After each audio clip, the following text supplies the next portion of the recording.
The steel battering ram slammed into Nia Ellison's front door with a thunderous crash, the impact rattling the windows and shaking the hallway walls.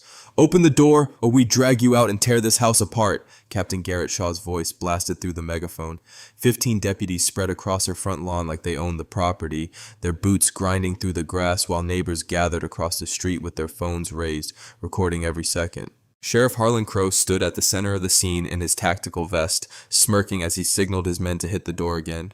"You're surrounded," he shouted. "Nobody's coming to save you." Inside the silent house, Nia Ellison didn't touch the door. Instead, she calmly picked up her phone and dialed a number almost no civilian in America could reach. A direct line to the Pentagon the man outside had no idea she possessed. Through the white plantation blinds, Nia watched the armed officers spread across her front lawn.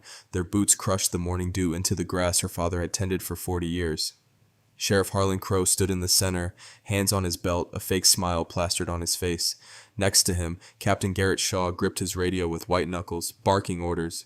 "Ms. Ellison, this is the county sheriff's department. Come out with your hands visible," Shaw's voice boomed through the megaphone. Nia's heart pounded, but her military training kicked in. She moved with purpose, not panic. Her phone was already recording video as she spoke in a clear, steady voice, documenting the unannounced police presence at her residence. Through the window, she saw Judge Evelyn Price drop her gardening shears next door. The retired federal judge straightened her back, watching intently as more patrol cars pulled up. "We have authority to search these premises for stolen federal property," Shaw shouted. "Exit the building now!" Nia grabbed her father's old iPad and started a second recording. "Officers claim search authority, but have presented no warrant, no federal agents visible, no marked federal vehicles present." She moved quickly through the house, locking each interior door. The home's original hardwood floors creaked beneath her feet, floors her father had restored by hand after retiring from the army. She wouldn't let them destroy his legacy without cause. She saw Tessa's blue Honda turn onto their street, only to be stopped by a patrol car, her daughter's face filled with shock as an officer forced her to park across the block. "My 19-year-old daughter is being prevented from approaching her own home," Nia narrated into the recording. "No cause given, no charges stated." The morning sun climbed higher, casting harsh shadows across her father's carefully maintained flower beds as boots trampled through them. More neighbors gathered, more phones recorded. Sheriff Crow kept performing for the audience while Shaw grew increasingly agitated. "Miss Ellison!" Shaw bellowed. You are interfering with a federal investigation. Exit now or face obstruction charges." Nia spoke clearly into both devices. Captain Shaw claiming federal authority, still no federal agents present, no warrant presented, no legitimate chain of command visible. She noticed one officer using oddly formal military terms as he radioed positions, but his phrasing was wrong, the kind of mistake someone would make trying to sound official without proper training. Her father had taught her to spot those tells. Officer at Northwest Corner using incorrect military terminology inconsistent with standard federal protocols. Through the window, she saw Judge Price on her phone, likely calling every legal contact she had. The retired judge's presence was a blessing. She knew exactly what proper procedure should look like, and this wasn't it. Shaw's voice rose another notch. "Secure the power lines. I want this place dark." Nia narrated steadily. Captain Shaw ordering utilities cut without warrant or cause. She moved efficiently through the house, backing up her recordings to cloud storage. The morning light streamed through windows that had witnessed 50 years of her family's history. Her father's medals still hung on the study wall. His files still filled the cabinets. Whatever they wanted, they weren't going to get it through intimidation. Sheriff Crow's voice drifted through the walls, all honey-coated menace. "Ms. Ellison, let's handle this reasonably. No one needs to get hurt here." But Nia had seen enough. This wasn't a legitimate police action. This was a coordinated illegal siege in broad daylight, and she would not open her door without proof of their authority. She stood in her father's study, surrounded by the life he'd built, and faced the truth of what was happening. They thought she would break under pressure. They thought fear and public humiliation would make her surrender her rights. They were wrong. Through the blinds, she watched Shaw grip his tactical vest, fury building in his face. Crow kept smiling for the cameras while radioing orders, and all around her father's house, armed men waited for her to crack. Nia moved through the darkened house with practiced precision, her steps silent on the hardwood floors. Outside, Shaw's men pounded their fists against windows and walls, trying to rattle her nerve. The sound echoed through every room like war drums. "Power's cut, Sheriff," a voice called from the side yard. "Want us to hit the water next?" Through the study blinds, Nia watched Judge Price on her phone, pacing her garden in her worn denim work clothes. The retired judge's voice carried across the lawn as she rallied support. "Victor, get your deacon board down here right now. These boys need to know they're being watched." Nia pulled her father's old army footlocker from beneath his desk. The combination lock clicked softly. 7419, her birthday. Inside lay his service papers, medals, and the fireproof document case he'd made her promise to protect. She tucked it into the hidden wall panel he'd built behind his bookshelf, a space that looked like nothing more than shadow unless you knew where to press. Ms. Ellison, Sheriff Crow's voice oozed false concern. Your continued obstruction will be noted in our report. Think about how this looks. She knew exactly how it looked. That was the point. 15 armed officers surrounding a black woman's home without cause or warrant. But they hadn't counted on her neighbors having phones and memories and voices. From her bedroom window, she spotted Tessa at the police line, her journalism student's press pass held high. That's my house. You can't keep me from my own house. An officer shoved her back. Media stays behind the line. Captain's orders. I live there. Tessa's voice cracked with fury.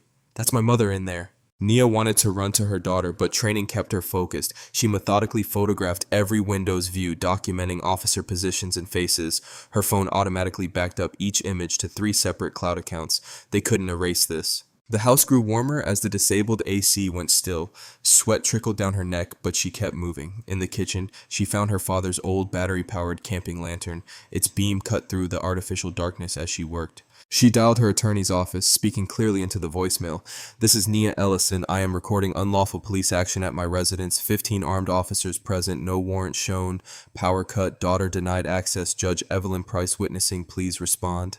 More vehicles arrived outside, not the promised federal agents, but local media vans. Shaw's voice rose in frustration. Clear these civilians back. Establish a 100-yard perimeter. But the crowd held firm. Nia recognized faces from her father's veterans group, church members in their Sunday clothes, neighbors who'd known her since childhood. They stood in clusters on the sidewalk, phones raised, witnesses to every move. Last warning, Miss Ellison, Shaw shouted. You're only making this harder on yourself. She noted how he said harder on yourself, not worse for yourself. The phrasing was wrong. Real federal agents had precise language protocols. These men were play-acting badly.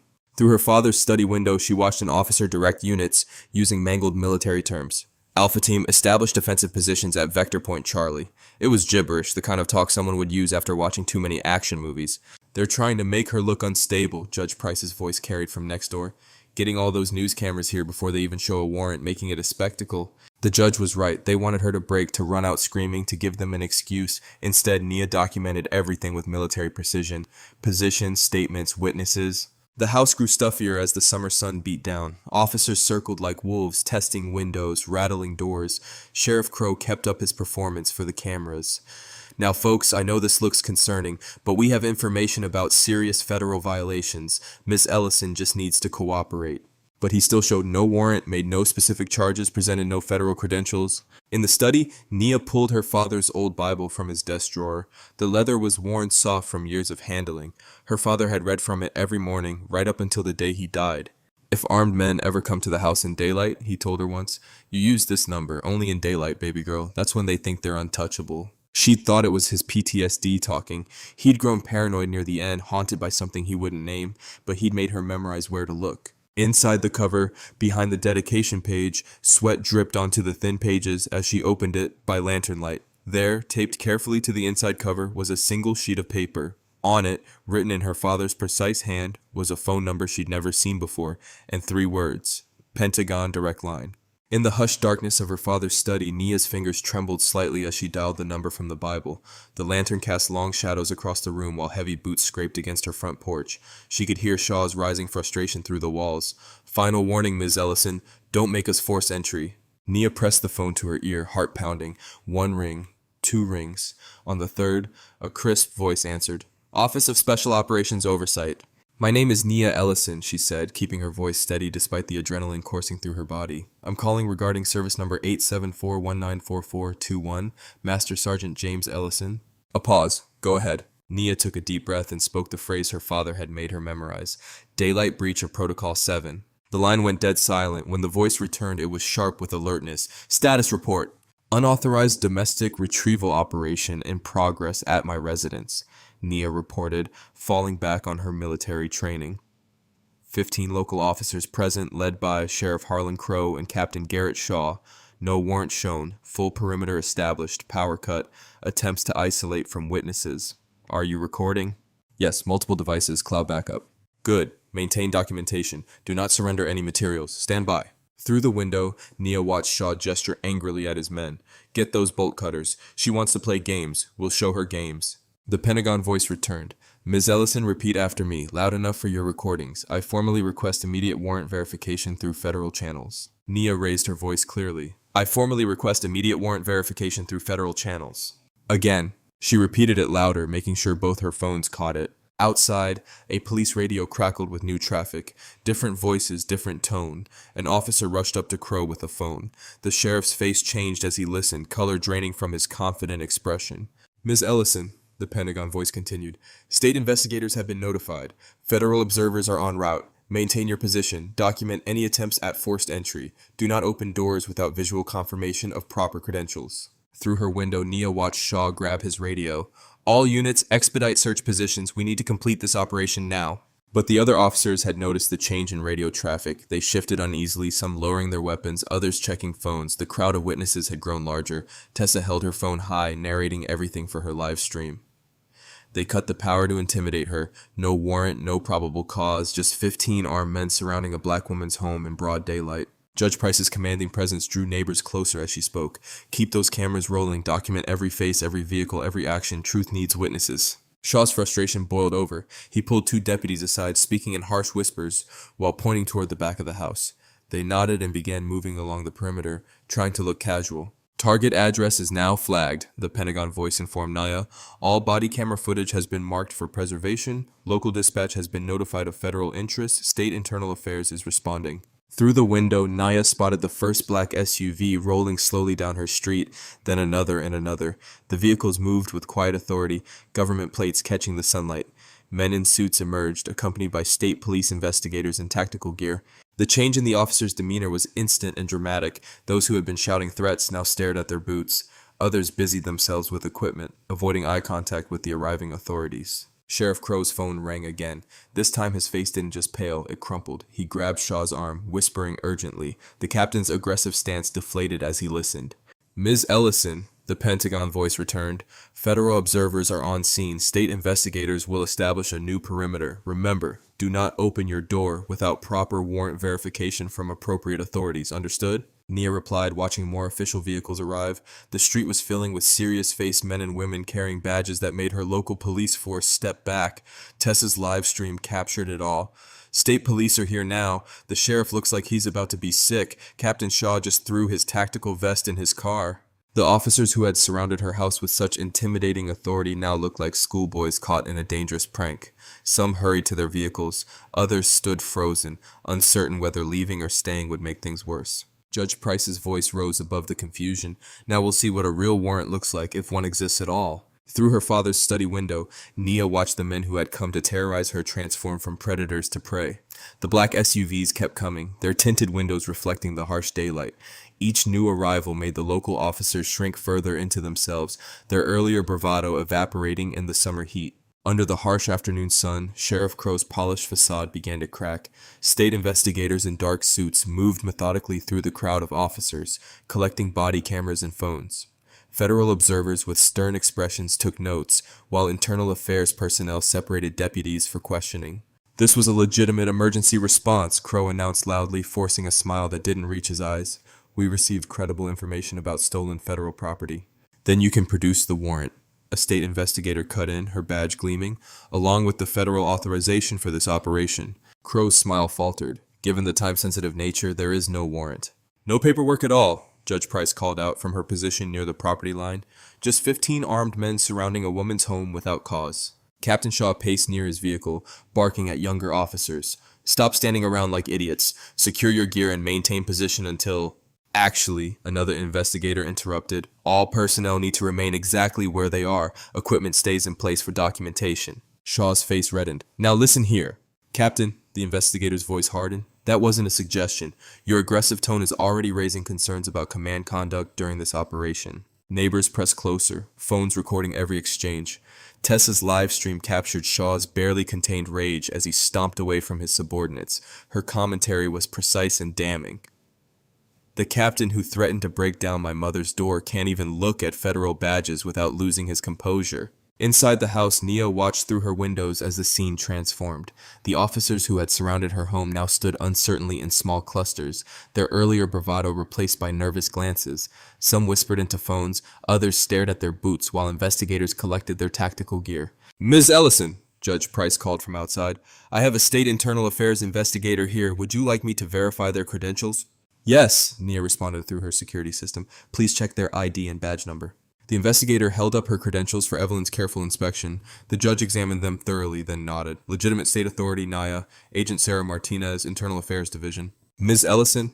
Agent Martinez spoke clearly. "We've secured the perimeter and removed tactical units. Would you be willing to exit and provide a statement? Judge Price can remain present as a witness." Nia watched Crow receive what appeared to be devastating news from another investigator. His face drained of color as the man explained something about federal jurisdiction and civil rights violations. Several officers who had participated in the siege were now sitting in their vehicles, looking shell-shocked as their body cameras were collected for evidence. "I'll come out," Nia decided, "but I want Judge Price to meet me at the door." Evelyn moved to the porch while investigators cleared a path. When Nia finally opened her door, the crowd of neighbors erupted in supportive calls. Several church elders had arrived to stand witness. Veterans from down the street positioned themselves strategically around the property line, watching the increasingly nervous officers with hard eyes. "Miss Ellison," Agent Martinez began, "will need to document the sequence of events, starting with the first arrival of local units." "I have complete video and audio recordings," Nia replied, "multiple angles backed up to secure storage." Crow tried to approach but was intercepted by federal observers. "Miss Ellison, if we could just discuss this misunderstanding." "Sheriff," a stern voice cut through the chaos. A tall man in a crisp suit emerged from one of the government SUVs. "I don't believe you want to have that conversation without counsel present." The man moved purposefully through the crowd, showing a federal ID to the investigators before approaching Nia. "Miss Ellison, I'm Daniel Voss, Pentagon Inspector General's office. Your father once trusted me. We need to speak privately." Nia studied him carefully. "You knew my father?" "Yes," Voss replied quietly, "and I need you to understand something crucial. This raid wasn't about arresting you. They were searching for something specific in your house, something they needed to retrieve before federal oversight could reach it." Nia's blood ran cold. She turned and ran back inside, taking the stairs 2 at a time to reach her father's study. The room appeared undisturbed at first glance, but when she moved closer to the old oak paneling, she saw it. Fresh scratch marks marred the wood near a concealed seam. The hidden compartment her father had never shown her was now exposed, the panel pried partly open. Her hands shook as she examined the damaged wood. Through the window she could hear Shaw shouting at someone, his voice cracking with desperation. More federal vehicles arrived, their lights flashing silently in the afternoon sun. Neighbors continued documenting everything while investigators collected evidence that would destroy careers and reveal corruption. But none of that mattered as much as the violated panel before her. This wasn't just about an illegal raid anymore. Someone had known exactly what they were looking for in her father's study. Someone had been willing to orchestrate an armed siege to find it. Filtered sunlight cast long shadows across the study's hardwood floor as Nia knelt beside the damaged wall panel. Daniel Voss stood near the doorway, while Judge Price examined the splintered edges of the wood. Tessa documented everything with her camera, capturing the violated space that had once been her grandfather's sanctuary. "Someone knew exactly where to look," Nia said, running her fingers along the scratched surface. Fresh wood dust sprinkled onto the floor. "They must have searched during the confusion outside." Daniel moved closer, his expression grim. "The panel design is military grade, the kind used in secure facilities. Your father modified it himself?" "I never even knew it existed," Nia admitted. She pressed carefully along the damaged section, feeling for anything the intruders might have missed. Her fingers caught on a slight irregularity. "Wait," Judge Price leaned in. "What do you see, Nia?" "It's not just one layer." Nia traced the hidden seam. "There's another compartment behind this one." She applied pressure to specific points, remembering how her father had always emphasized the importance of backup plans. A soft click rewarded her patience. A second panel slid open, revealing a shallow space untouched by the earlier search. Inside lay several items carefully wrapped in oilcloth. Nia removed them one by one, laying them on her father's old desk while Tessa recorded. "A challenge coin," Daniel identified the first item.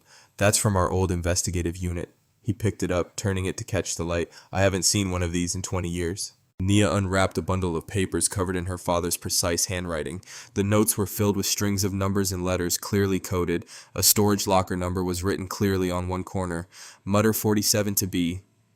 Below it, 2 words stood out in block letters. Brass locust. "What does that mean?" Tessa asked, zooming in on the phrase. "It was a classified designation," Daniel replied quietly. Something your grandfather and I investigated before." He trailed off, looking uncomfortable. At the bottom of the compartment lay an old photograph, its edges worn soft with age. Nia recognized her father immediately, younger, in his dress uniform, standing proudly beside a fresh-faced Daniel Voss. A third man stood with them, but his face had been deliberately scratched out of the image. Who was he? Naya asked, holding up the photo. Daniel's jaw tightened. Someone who betrayed everything we were trying to protect. Your father and I were part of an internal inquiry into stolen military technology, advanced targeting systems being diverted through domestic channels. We had proof, documentation, witnesses, but before we could present our findings, everything fell apart. Judge Price moved to the window, watching the investigators still processing the scene outside. Is that why they tried to destroy his reputation, to discredit any evidence he might have kept? They did more than that, Daniel said. They buried the entire investigation, classified everything under national security, made your father look unstable when he tried to push back. I should have done more to help him, but I let them intimidate me into silence. Nia stared at her father's coded notes, anger rising in her throat. So today wasn't just about harassing me. They thought he left proof here, evidence that could still hurt them after all these years. The crack of a gunshot shattered the moment. Glass exploded from somewhere outside, followed by screams and shouts. Everyone dropped instinctively as Tessa rushed to the window. Someone shot Mrs. Chen's camera rig, she reported, ducking low. The big one she was using to record the whole street. Nia crawled to another window, staying below the sill. Across the street, she glimpsed a dark figure disappearing between houses as investigators and federal agents sprinted after them. Car engines roared to life, tires squealing as vehicles peeled away. Everyone stay down, Judge Price ordered, her voice steady despite the chaos. They're trying to destroy video evidence. Daniel pulled out his phone, rapidly texting commands. I'm calling in additional federal support, but this confirms what I feared. The conspiracy reaches beyond Crow and the sheriff's office. They have resources, coordination, and they're moving faster than official channels can respond. Outside, agents secured the perimeter while state police blocked off surrounding streets. Neighbors huddled behind cars and porches, their phones still recording despite the threat. Mrs. Chen stood defiantly beside her destroyed camera, describing the shooter to investigators, while other residents backed up her account. We need to get to that storage locker, Daniel said urgently. Whatever your father hid there, they'll be looking for it too, and they just proved they're willing to use lethal force in broad daylight. Nia gathered the items from the compartment, wrapping them carefully. The sun was lower now, casting orange light across the study's walls. Soon darkness would give their enemies more advantages. Tessa, grab your backup drives and go back, she instructed. Judge Price, can you coordinate with the neighbors, make sure everyone's footage is secured and distributed? Already on it, Evelyn assured her. I'll have copies spread across every church computer and veterans group in the county by nightfall. No one's erasing what happened here today. We should move now, Daniel urged, checking his weapon. Use the chaos as cover while investigators have the area locked down. I have a secure vehicle 2 blocks over. Nia took a final look at her father's study, at the violated panel that had protected his secrets for so long. The home that had witnessed today's siege would have to wait. There were bigger battles ahead. Let's go, she said, leading Tessa toward the back stairs. Time to find out what else my father left behind. The storage facility's concrete walls radiated afternoon heat as Daniel pulled into the gravel lot. Chain-link fencing topped with razor wire surrounded the property, and security cameras tracked their movement from metal poles. The place looked deserted, except for a bored attendant scrolling on his phone in the air-conditioned office. Stay alert, Daniel said, shifting into park. They'll be checking facilities like this once they realize we left the house. He handed Nia a key. Unit 47B is in the back corner. Your father arranged access for both of us years ago. Nia studied the key, its brass surface worn from years of waiting. You knew about this place the whole time? I knew he had contingencies, Daniel admitted, but not the specifics. Your father was careful about compartmentalizing information, especially after things went bad. They walked down the rows of identical orange doors, gravel crunching under their feet. The sun beat down mercilessly. Tessa kept her phone ready, documenting everything while scanning for threats. Unit 47B looked like all the others. Weathered paint, heavy padlock, roll-up door. Nia inserted the key with steady hands. The lock clicked open. Daniel helped her lift the door, metal rattling on metal. Stale air wafted out. The space inside was cramped but meticulously organized. File boxes lined metal shelves along both walls. A military footlocker sat against the back, and sealed envelopes were stacked on top. This is everything he couldn't keep at home, Daniel said quietly. Everything they tried to bury. Tessa started photographing the labels and contents while Nia opened the first envelope. Her father's familiar handwriting filled the page. Nia, if you're reading this, they finally came for the house. I'm sorry I couldn't tell you more while I was alive, but keeping you safely ignorant was the only way to protect you. What you need to know now is that everything they said about me was a lie. The instability, the paranoid accusations, it was all engineered to discredit what I discovered. She had to pause, emotion threatening to overwhelm her. Daniel gave her space, examining the footlocker's contents. He pulled out a canvas duffel wrapped in oilcloth. His service weapon, Daniel explained, carefully unwrapping it. Disassembled and preserved. He knew you might need protection one day. Nia forced herself to focus on the letter again. In 2002, I uncovered evidence that classified military targeting systems were being stolen and diverted through domestic law enforcement channels. The technology was worth millions on the black market.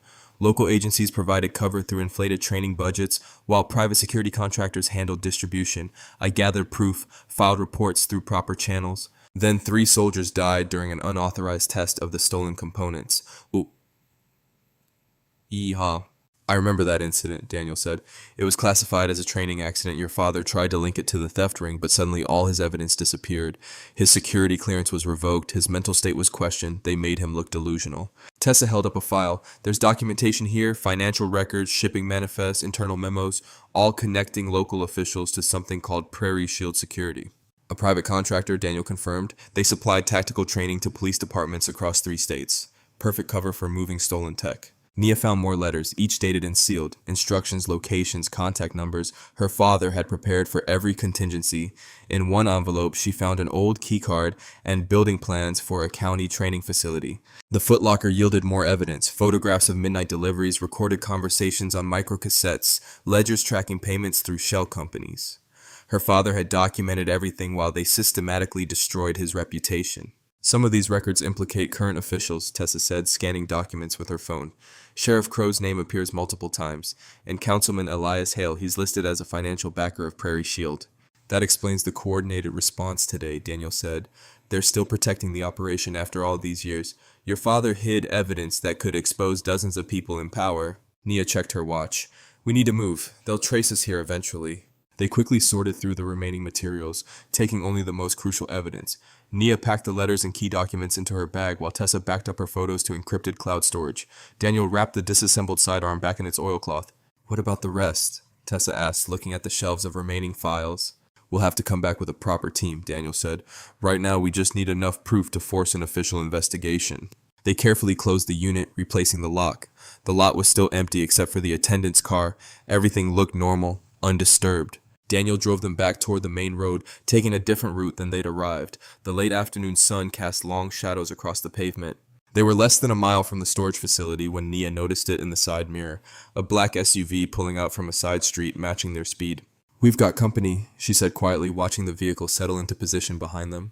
The black SUV surged forward without warning, ramming into their rear quarter panel with crushing force. Metal screamed against metal as their car spun wildly toward the concrete median. Tessa clutched the evidence bag to her chest while Daniel fought the steering wheel. Brace! Nia shouted, grabbing the headrest as they skidded sideways. Their vehicle slammed into the median with a sickening crunch, airbags exploding in a cloud of white powder. For a moment, everything was chaos and ringing ears. Then Nia heard car doors opening behind them. Police, show your hands, a voice bellowed. But something was wrong about the tone, too aggressive, too eager. Through the cracked side mirror, Nia saw 4 men approaching with weapons drawn. They wore plain clothes and tactical vests, but no badges or proper identification. Their movements were uncoordinated, nothing like real police procedure.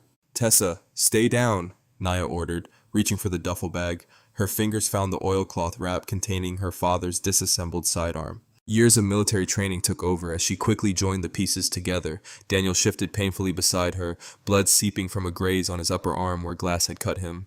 They're not real officers, he whispered. The approach is all wrong. The fake officers spread out around their damaged car. One of them aimed directly at Tessa through the rear window. That was another mistake. No legitimate officer would target an unarmed teenager first. Nia finished assembling the weapon just as one attacker reached for her door handle. She kicked it open hard, catching him in the knee. He stumbled backward, cursing. Nia used the moment to slide out low, keeping the car between her and the other gunman. Federal agent, Daniel shouted, drawing his own weapon despite his injury. Stand down! Instead of complying, one of the attackers opened fire. The sound was deafening in the confines of the intersection. Civilians screamed and scattered. Car horns blared as drivers abandoned their vehicles for cover. Nia moved with careful precision, nothing flashy or dramatic. She took measured shots only when she had clear lines of fire, forcing the attackers to duck behind parked cars. Her goal wasn't to pursue, it was to protect her family and survive. Tessa, move to the median when I tell you, she called. Keep the evidence secure. A delivery truck screeched to a halt at an angle, accidentally blocking one gunman's position. The driver bailed out and ran, leaving the engine running. Tessa used the distraction to scramble over the center console, still gripping the document bag. Now! Nia laid down covering fire while Tessa sprinted to the median's concrete barrier. Daniel provided additional suppression, his shots careful and precise despite his wound. One attacker tried to flank their position but slipped on scattered glass. As he stumbled, something fell from his tactical vest, a black police-issue radio earpiece. It bounced once and slid toward the gutter, clearly stamped with county inventory markings. Tessa had her phone out, recording faces and details whenever she could safely peek over the barrier. "Got clear shots of 2 of them," she whispered, "and their vehicle plates." Sirens wailed in the distance, getting closer. The attackers heard it too. Their coordinated assault began to fall apart. "We need to move," one of them shouted. "Now!" They retreated in stages, 2 providing cover while 2 ran back to their SUV. Nia didn't chase or take unnecessary risks. She maintained defensive fire only when they presented clear threats. The black SUV peeled away just as the first legitimate police units appeared at the far end of the intersection. Nia carefully set her weapon down and raised her hands, making sure approaching officers could see she was complying. "Federal agent," Daniel called out again, displaying his credentials. "We were attacked by armed suspects impersonating law enforcement." The scene quickly filled with real police cars, paramedics, and crime scene units, but Nia noticed how some officers exchanged looks when they saw the county-issued earpiece. A few touched their own radio set self-consciously. She realized they couldn't trust any local evidence chain. The corruption went too deep. Traffic backed up for blocks as investigators photographed bullet casings and impact marks. Paramedics bandaged Daniel's arm while Tessa gave a preliminary statement, carefully omitting any mention of the storage facility or documents. Nia stood beside their ruined car, watching the controlled chaos of the crime scene. The attack had been professional but rushed, likely triggered when someone spotted them leaving the storage facility. The fake officers had expected an easy ambush against unprepared targets. Instead, they'd faced trained resistance and fled when witnesses appeared. But they would try again, probably somewhere more isolated next time. Nia retrieved her father's gun and the spent casings from her position, legally documenting everything through proper channels. But she kept the earpiece separate, wrapped in a clean handkerchief. That piece of evidence would go directly to federal authorities, along with the rest of what they'd recovered from the locker. A detective approached with a notebook, ready to take her statement. Nia composed her face into a calm mask, prepared to share only the minimum required by law. The real investigation would have to happen outside local jurisdiction. The evening sun cast long shadows through Evelyn's kitchen windows as Daniel winced under Maria's careful cleaning of his arm wound. The retired nurse from 3 doors down had come as soon as Evelyn called, bringing her medical kit and decades of experience treating everything from scraped knees to gunshot grazes. "Hold still," Maria muttered, dabbing antiseptic on the cut. "At least it's shallow." Across the kitchen table, Tessa's fingers flew over her laptop keyboard, creating backup after backup of the evidence they'd recovered. Her phone lay beside her, streaming the local news coverage of both the morning siege and afternoon shooting. "This is garbage," Tessa said, gesturing at the screen. "Listen to how they're spinning it."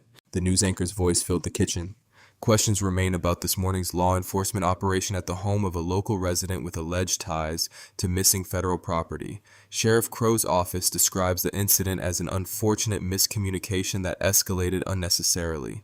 "Miscommunication?" Nia's voice was quiet but sharp. "They surrounded my house with 15 armed men and no warrant." "They're already trying to bury it," Daniel said, checking his secure phone. "My contacts say the department's media response team is in full damage control." Evelyn stood at her window, phone pressed to her ear as she coordinated with community leaders.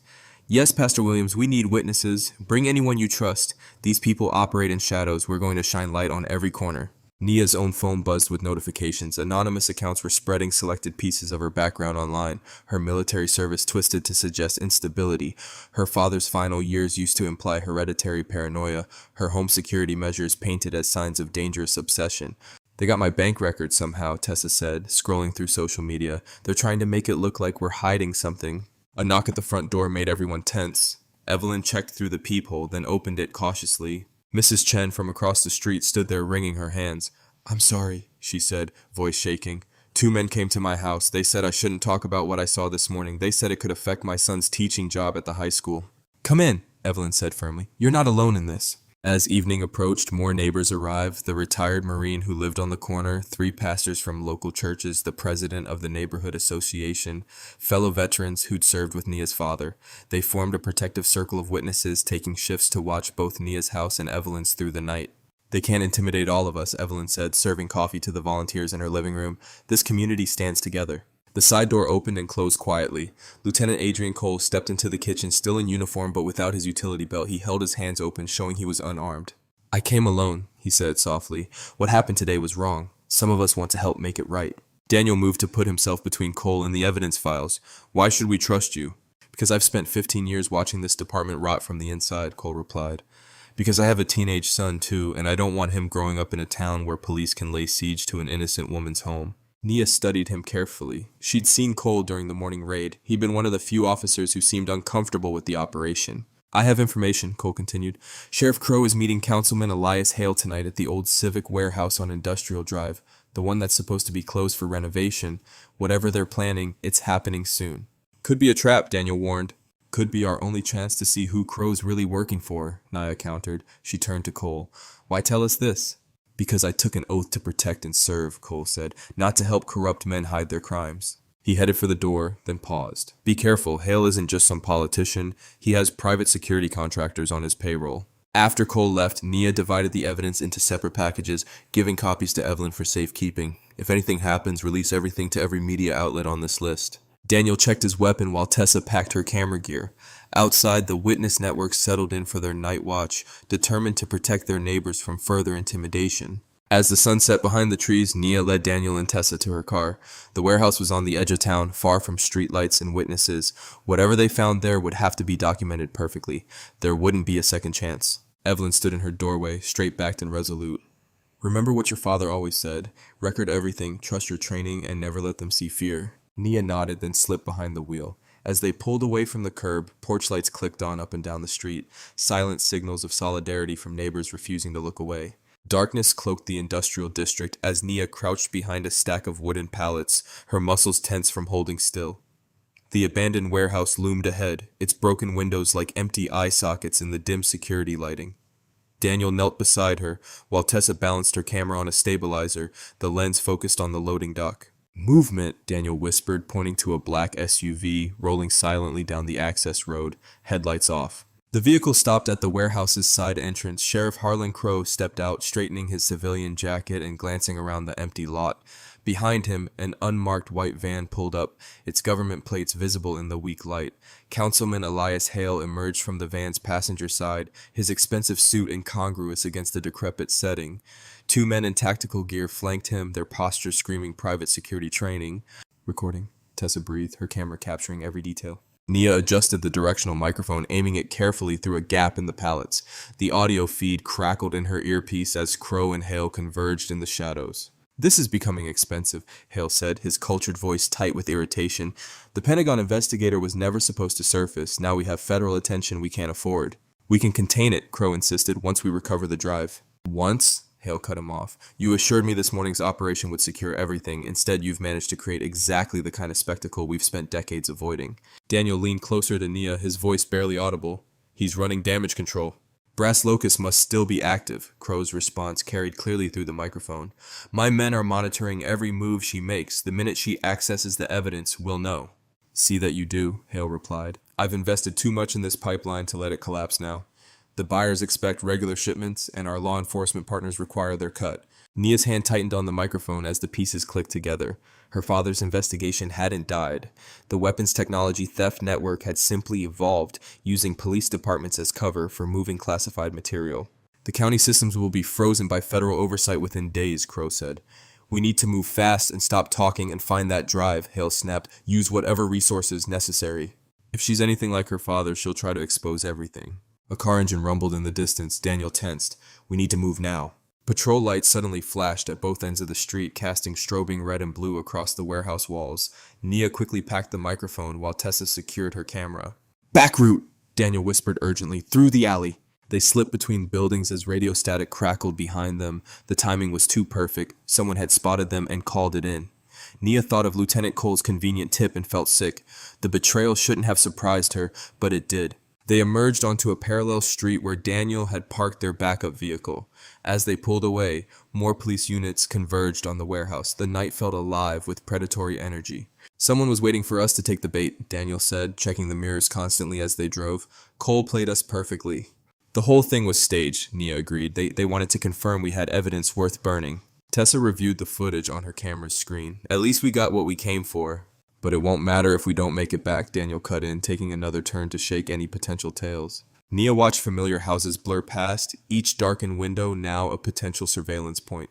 How many neighbors had been pressured or paid to report her movements? The thought of that invisible net closing around her family made her skin crawl. They turned onto Evelyn Street just before midnight. Orange light painted the clouds ahead, and Nia's heart dropped. Flames licked skyward from Mrs. Chen's detached garage, the same neighbor who'd been threatened earlier that day. Fire trucks hadn't arrived yet. Several witnesses from their protection network were already running with garden hoses, but the blaze had too much of a head start. The message was clear: cooperation would be punished. Mrs. Chen stood on her front lawn in a bathrobe, hands pressed to her mouth as she watched her garage burn. Her teenage son held her shoulders, his face rigid with anger. The air stank of accelerant. This was no accident. Nia stepped out of the car and Mrs. Chen's eyes met hers across the yard. The fear there was quickly replaced by something harder: determination. She straightened her spine and walked deliberately toward Nia, despite everything the fire represented. "They think this will make us stay quiet," Mrs. Chen said, her voice carrying clearly through the crackling flames. "They are wrong." The firefighters' flashing lights painted the neighborhood in harsh reds and blues. Smoke drifted between houses as crews doused the last flames in Mrs. Chen's garage. The acrid smell of melted plastic and scorched wood hung thick in the midnight air. Evelyn moved through clusters of neighbors in her robe and slippers, her voice steady and reassuring. "Stay together, document everything, we'll have patrols watching all night." She carried herself with the same authority she'd wielded from the bench, turning fear into resolve. Nia studied the destroyed garage. The fire's message was crude but effective: shut up or burn. She touched the blackened doorframe, finding accelerant residue still tacky on the wood. This wasn't random, it was professional intimidation barely disguised as vandalism. "Mom!" Tessa called from Evelyn's front porch, her laptop casting blue light across her face. "The siege footage is ready. Should I release it now?" "Do it," Nia said. "All channels." Inside Evelyn's living room, neighbors crowded around Tessa's screen. The edited video showed the morning's events with damning clarity: 15 armed officers surrounding a home without cause, Crow's false claims of authority, Shaw's escalating threats. The timestamps in multiple angles left no room for denial. "Send it to every local station," Daniel said, working his phone. "I've got federal contacts standing by to preserve it before anyone tries scrubbing it." Evelyn returned from comforting Mrs. Chen. Her expression hardened as she watched the footage. "I'm going on camera right now. The press needs to hear from someone they can't dismiss." Within 30 minutes, news vans arrived. Evelyn stood in her front yard, poised and dignified despite the late hour. The camera lights caught the silver in her hair as she spoke with quiet fury. "I witnessed today's illegal siege as a retired federal judge. What I saw was a coordinated abuse of power targeting a respected neighbor, a former soldier and single mother.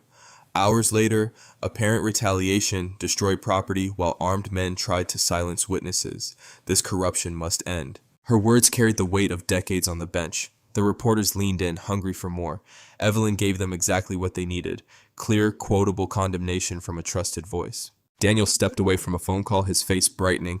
"Emergency preservation orders just came through. They're locking down body cameras, radio logs, everything. Shaw's being called in for immediate questioning." "The warehouse audio?" Nia asked. "Submitted with chain of custody documentation. That earpiece they dropped links directly to county inventory. Combined with Hale's recorded admissions about the weapons pipeline, it's enough for federal warrants by morning." More news crews arrived as Tessa's footage spread online. The story was breaking faster than anyone could contain it. Nia watched viewer counts climbing, shares multiplying, outraged comments flooding in. The truth was loose. Inside Evelyn's kitchen, neighbors coordinated watch rotations while brewing endless coffee. No one planned to sleep. Mrs. Chen sat at the table with her son, giving a statement to a sympathetic detective about the garage fire. Other residents shared video clips from their phones, building a documented timeline of the day's events. Near midnight, Daniel hung up from another call. "County servers are being flagged for preservation. IT staff are locked out of deletions or modifications." He managed a tired smile. "Crow's whole structure is starting to crack. By dawn, he and Hale will be facing federal investigators they can't control." Nia found Tessa curled in an armchair, still monitoring response to her footage. Dark circles showed under her eyes, but she radiated fierce determination, the same strength Nia's father had shown when facing corrupt power. "You should rest," Nia said softly. "Not yet." Tessa refreshed her feeds. "People need to see this, all of it." For the first time since morning, Nia felt hope pushing back against the fear. The evidence was secure. Witnesses were speaking up. Federal authorities were moving. Whatever happened next, the conspirators had lost their grip on the narrative. She checked her phone. Dozens of missed calls, hundreds of notifications, but one new message stood out. "Lieutenant Adrian Cole, need to meet urgently. Have final proof that will end this. Come alone." Nia showed the text to Daniel. His expression darkened. "After everything today, he expects you to trust him?" He might be desperate enough to flip, Nia said. Or desperate enough to try removing you from the equation before morning, Daniel countered. Nia stared at the message, weighing decades of corruption against the possibility of one man's conscience. The night stretched dark beyond Evelyn's windows. Hours still to go before dawn brought whatever justice waited there. As the night deepened, Nia checked her tactical vest while Daniel loaded a backup weapon. The streetlights cast long shadows across Evelyn's front yard, too quiet, no cars, no dogs barking, even the news vans had cleared out. I don't like this, Evelyn said, gripping Tessa's shoulders. You stay here with the evidence copies, no arguments. But Mom, Tessa clutched her laptop. Your mother's right, Daniel said, adjusting his earpiece. If Cole's really flipping, we need you safe and monitoring communications. Nia touched the family photo in her vest pocket, her father in his dress uniform, smiling at her graduation. The same determination that had gotten her through the siege steadied her now. We'll meet Cole 2 blocks over, 10 minutes max. I've got neighbors watching every approach, Evelyn said. First sign of trouble, we're calling everyone. The night air felt thick, oppressive. Nia's combat instincts screamed danger as she and Daniel moved down the shadowed sidewalk. No crickets chirping, no distant traffic. Wrong. The attack came without warning. Police SUVs shot out from 3 side streets, cutting off escape routes. Deputies in tactical gear poured onto the block, shouting, "Protective detention," and "Stand down." Their movements were too coordinated, too rehearsed. "Run!" Daniel shoved Nia toward a gap between houses. A deputy tackled him from behind, 2 more grabbed his arms. "Federal investigator!" Daniel struggled as they dragged him toward an unmarked van. "You have no authority!" A hand clamped over his mouth. The van door slammed. Nia sprinted back toward Evelyn's house. More shouts erupted behind her, screams from the backyard. Through gaps in houses, she glimpsed shadows moving through Evelyn's garden. "Mom!" Tessa's voice sharp with terror. Nia changed direction, vaulting a fence, but she was too far. Through the darkness, she saw deputies forcing Tessa into a second vehicle, her laptop scattered on the ground. "Let her go!" Nia's fury exploded as she charged the group. A deputy moved to block her on Evelyn's porch steps. Nia's military training took over.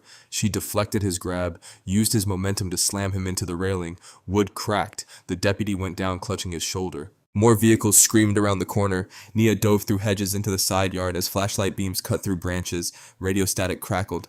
Officer down, suspect armed and violent. The lies started immediately. All units respond. Attempted murder of law enforcement. "No!" Evelyn's voice rang out from her front door. "Everyone record this. They're kidnapping witnesses." But the vehicles were already pulling away, taking Daniel and Tessa into the darkness. Neighbors spilled onto porches with phones raised too late. Nia pressed against the shadows of her house, pulse hammering. Police frequencies erupted with coordinated deception. Be advised, suspect Ellison attacked officers during lawful protective custody, armed and dangerous, believed to possess stolen classified materials, shot fired at deputies. Suspect fled scene. The false narrative spread like poison. Within minutes, news alerts pinged on phones up and down the street. Breaking. Woman attacks officers, flees with military documents. Wanted armed suspect assaults police during evidence recovery. Manhunt. Former soldier shoots deputy, escapes custody. Nia's phone vibrated. "Evelyn, they're gone. Neighbors recording everything. What do we do?" Another message flashed, a news update showing Crow at an emergency press conference. The suspect turned violent when officers attempted to secure evidence related to an ongoing federal investigation. She attacked deputies without provocation and fled with classified materials. We asked the public to avoid contact and report any sightings immediately. The photos they used made Nia look crazed, dangerous. Her military ID photo distorted into a mugshot. Her earlier resistance to the siege reframed as proof of instability. In her darkened house, Nia leaned against the wall, mind racing. Everything had flipped in minutes. Daniel vanished into an unmarked van. Tessa taken by men with badges and no paperwork. The morning's triumph twisted into a manhunt narrative. She touched her father's photo again. The same forces that destroyed him were coming for his granddaughter now, and they had just turned Nia's desperate defense of her child into a weapon against her. Through the window, she watched more patrol cars filling the streets. Deputies taking witness statements, controlling the story.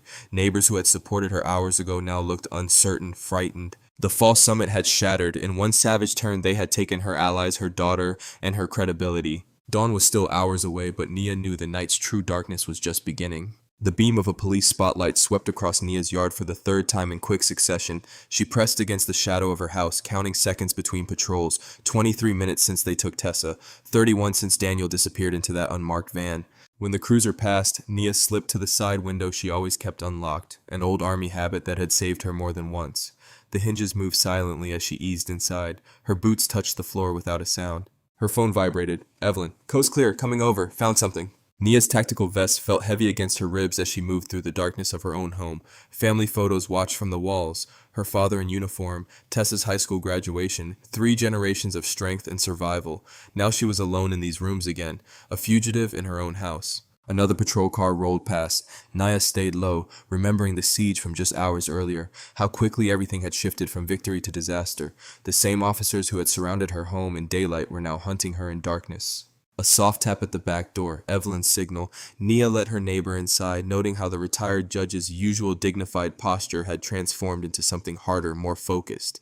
"They're still circling every few minutes," Evelyn whispered, "but I have something they don't know about." She reached into her pocket and pulled out a small black device. From the siege this afternoon, one of the deputies dropped it when state investigators showed up. Nia recognized it immediately, a mobile sync unit for downloading body cam footage. "I grabbed it before they could notice it was missing." Evelyn's eyes gleamed. "It was still actively copying when I found it." Nia's pulse quickened as she took the device. Standard department issue, meant to back up footage in the field. If it had been running during the siege. She connected it to her laptop using backup power to stay off the grid. File fragments appeared, corrupted video, but the audio was intact. Nia's fingers flew across the keys, extracting timestamps. The first clip crackled with Crow's voice. "No warrant yet. Shaw says we can't wait for processing. Move in now." "Got you," Nia whispered. She kept digging through files. Shaw's distinctive growl, "Find that drive before state gets here. Hale wants everything cleared." Then another voice, smooth and cultured. Had to be Councilman Elias Hale himself. "If she keeps resisting, we move the girl, clean facility outside town, off books." Nia's hands clenched. They had planned to take Tessa all along. The siege, the pressure campaign, Cole's betrayal, it was all orchestrated to force her hand. "There's more," Evelyn said. She pulled a folded paper from her sleeve. "Daniel dropped this when they grabbed him. I think he meant for us to find it." Nia smoothed out the county map. Daniel's hurried marks showed patrol routes, timing notes, and one location circled in red, an abandoned sheriff's department training facility 10 miles outside town. "The clean facility," Nia breathed. "That's where they took them." She cross-referenced the map against her memory of county radio patterns. 3 years as an emergency logistics analyst had taught her how departments moved, how they timed routes and coordinated vehicles. The training site was perfect, remote enough to hide illegal detention, but close enough to maintain quick response times. The audio fragments confirmed it. Background radio chatter matched known patrol schedules. Vehicle noise patterns suggested regular routes between the facility and town. Even the warehouse meeting had referenced supply runs to that sector. "They're experienced at hiding things out there," Nia said, marking access points on the map, "but they've never hidden from someone who knows their habits." She placed her father's photo beside the laptop. His eyes seemed to watch her as she worked, reminding her of everything he had taught her about preparation and patience. Dawn was approaching. The first pale light touched the windows as Nia compiled her evidence. The bodycam audio proved the siege was illegal.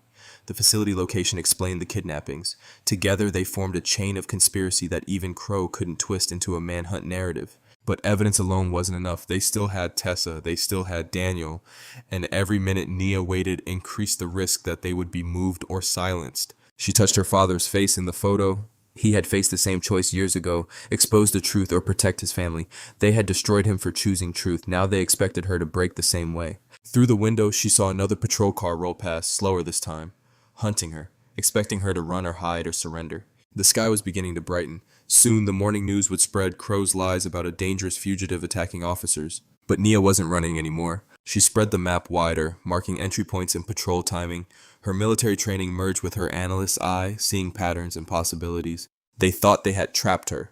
Instead, they had given her everything she needed: proof, motivation, and a clear target. The first ray of sunrise touched her father's photo as Nia began to plan. The first orange rays of dawn crept through Evelyn's dining room windows.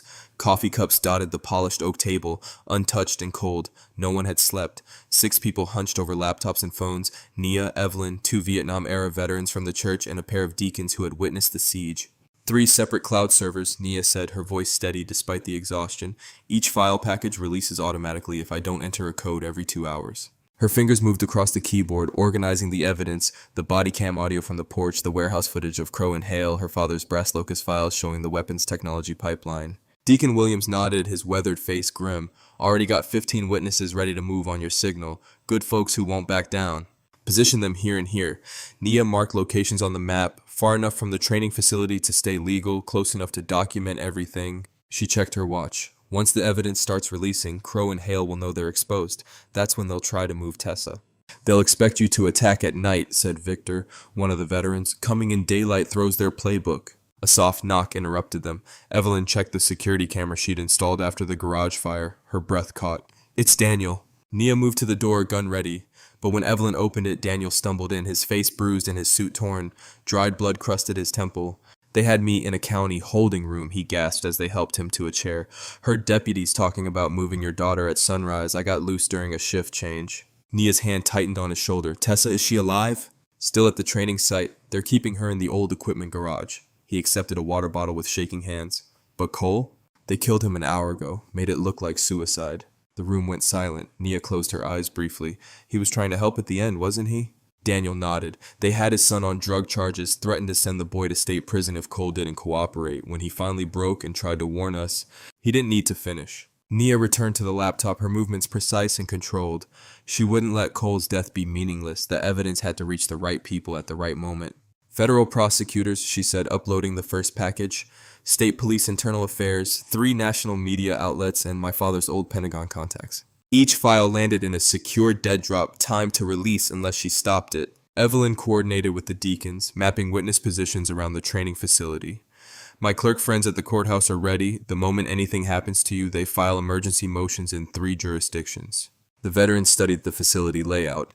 Guard rotation likely follows standard sheriff's department shifts, changing over right about now. Daniel struggled to his feet. I can show you the blind spots. They didn't hood me on the way in. He swayed but stayed upright. I'm going back with you. No, Nia's voice was firm. You need medical attention, and I need you here to trigger the releases if something goes wrong. She opened her father's old duffel bag. The disassembled pistol gleamed dully as she checked each piece. Not a weapon of vengeance, but of protection, of survival. Remember the siege, Evelyn said softly. You beat them with discipline then. Same thing now. Nia nodded, loading spare magazines with mechanical precision. Each motion was measured, each decision calculated. Crow and his men expected emotion to make her reckless. Instead, she would use their own procedures against them. The sun climbed higher, painting the room in hard morning light. Nia sent the final confirmation text to the witness network. Doctors, lawyers, clergy, veterans, people the town couldn't easily dismiss. They would gather quietly, phones ready, surrounding the training facility in a ring of surveillance. Timeline set, she said, checking the evidence dead drops one last time. The evidence will begin releasing automatically unless I intervene. They'll have to move fast once they realize. Daniel gave her the updated facility codes he'd memorized. Evelyn hugged her fiercely.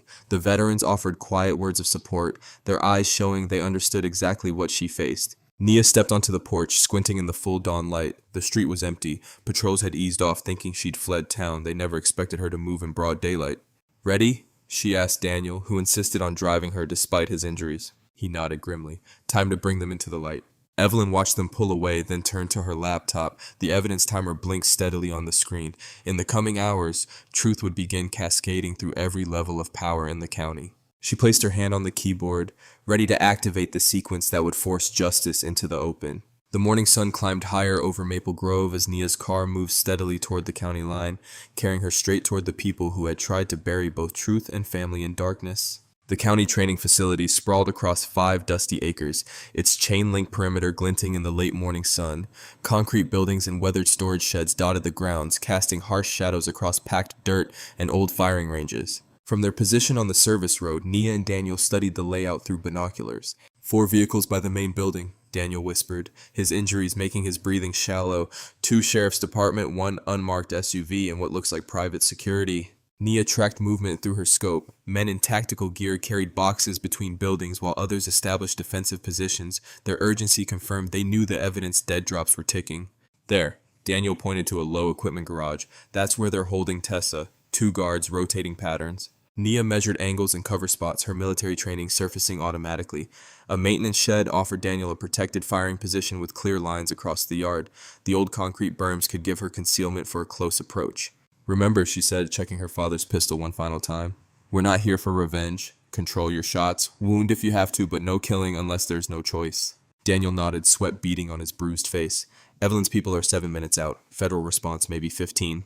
They split up, Daniel moving through tall grass toward the maintenance shed, while Nia circled wide around the perimeter. The morning heat pressed down as she crossed open ground between cover spots, timing her movements to match guard rotations. Through breaks in the buildings, she glimpsed Crow pacing near the main entrance, barking into a phone. 3 private contractors in unmarked tactical gear moved equipment into a van, burning the evidence just as they'd feared. Nia reached the first berm and pressed against sun-warmed concrete. 20 yards ahead, the equipment garage stood dark and silent.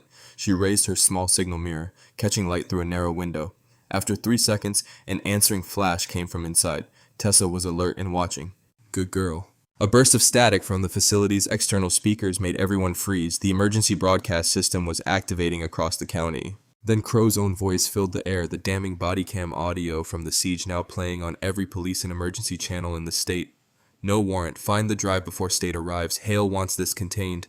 Chaos erupted. One deputy immediately threw down his weapon, hands raised. Others looked to Crow in confusion. The private contractors shifted uneasily, realizing their employer's name was now radioactive. Nia used the distraction to close the final distance to the garage. Through the window, she saw Tessa working at the electrical panel despite her bound hands. Smart Girl had found a way to reach the gate controls. The main gate's motor whined and died. Vehicle after vehicle died as Tessa killed power to the entire facility. Crow's escape route was sealed. Federal agents incoming, someone shouted from the perimeter. Multiple units, lights and sirens. Councilman Elias Hale emerged from the main building, his polished facade cracking. Everyone stay calm, this can still be managed. A shot cracked across the yard, Daniel providing cover fire from the maintenance shed. The private contractors scattered for defensive positions. Return fire hammered the shed's metal walls. Nia burst through this garage's side door as 2 deputies rushed to stop her. She dropped the first with a shot to the leg, disarmed the second with a precise strike to the wrist. No killing, just control. "Mom!" Tessa called from behind a tool cabinet. "Stay down!" Nia moved to cover her daughter as bullets punched through windows. More sirens wailed in the distance. The body cam audio kept playing, drowning out Hale's attempts to restore order. 2 more deputies surrendered, placing their weapons on the ground. Nia cut Tessa's restraints. "Can you move?" "Yeah. I memorized their radio codes, got the gate frequencies, figured you'd come." Pride surged through Nia's chest. Her daughter had stayed strong, stayed smart. An engine roared outside. Crow had reached a vehicle and was trying to ram through the dead gate. The metal barrier held. "It's over, Wade," Hale shouted. "We need to negotiate." "Shut up." Crow abandoned the vehicle and ran back toward the garage, pistol raised. His carefully maintained mask had shattered completely. Nia pushed Tessa behind a heavy workbench. Daniel's covering fire kept the remaining contractors pinned down. Through the windows, she glimpsed multiple vehicles approaching on the main road, Evelyn's witness convoy arriving right on schedule. Crow burst through the garage door, wild-eyed and sweating. His weapon swung toward them as federal sirens screamed closer. "You think you've won?" he snarled. "You think exposing this fixes anything?" "It's done," Nia said calmly. "The truth is already out there, every channel, every jurisdiction." His finger tightened on the trigger. Nia shifted, placing herself firmly between the gun and her daughter. She wouldn't give him the satisfaction of seeing fear. "Last chance, Sheriff," she said. "There are witnesses coming, cameras, federal agents. How do you want this to end?" Crow's gun clattered across the concrete floor as Nia's precise strike knocked it from his grip. His face twisted with rage, but before he could lunge, 2 shots rang out from Daniel's position. Hale's lead security contractor dropped, clutching his shoulder. "Mom!" Tessa broke free, stumbling into Nia's waiting arms. Mother and daughter clung to each other as sirens wailed and tires screeched outside the fence. State police vehicles poured through the main entrance, lights flashing in the late morning sun. Federal SUVs flanked them, agents deploying in practice formation. Behind them, a convoy of civilian cars and news vans rolled to a stop, Evelyn's witnesses arriving right on schedule. Crow sprinted for his patrol car, abandoning Hale and his remaining men. He made it 3 steps before tactical officers tackled him to the dusty ground.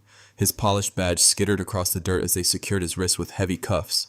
"This is a mistake," Hale shouted, backing away from approaching federal agents. "Do you know who I am? I fund half the programs in this county." "Theodore Hale," an agent called out. "You're under arrest for conspiracy, corruption, and kidnapping under color of authority." Cameras flashed as they led him away. His expensive suit was stained with sweat, his carefully maintained image crumbling with each step. Daniel emerged from the maintenance shed, pressing a hand to his injured side.